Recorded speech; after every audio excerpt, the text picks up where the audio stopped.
اللہم انی اعوذ بک من جہد البلاء و درک الشقاء و سوء القضاء و شماتت الاعداء۔ اے اللہ، میں بلا کی مشقت اور بدبختی اور برے فیصلے اور دشمن کے خوش ہونے سے تیری پناہ چاہتا ہوں۔ محترم حضرات، اس دعا کو روایت کیا ہے بخاری اور مسلم نے۔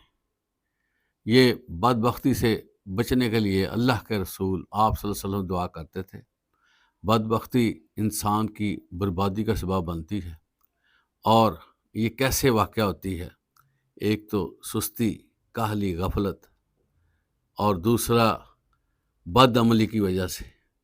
ہمیں کوشش کرنی چاہیے کہ ہم ہمتاً جوش و خروش میں رہیں اور اپنے آپ کو ورکنگ کنڈیشن میں رکھیں، اور اللہ تعالیٰ سے یہ دعا بھی کرتے رہیں۔ جو شخص خلوص دل سے یہ دعا کرتا ہے، اللہ تعالیٰ اس کی بدبختی کو خوش بختی میں تبدیل کر دیتا ہے، لیکن اس کے لیے شرط ہے کہ انسان تمام اعمال کو سنت کے مطابق ادا کرے اور ہم وقت اللہ سے ڈرتا رہے۔ اللہ تعالیٰ ہمیں یہ دعا کثرت سے کرنے کی توفیق عطا فرمائے۔ وآخر دعوانا الحمدللہ رب العالمین۔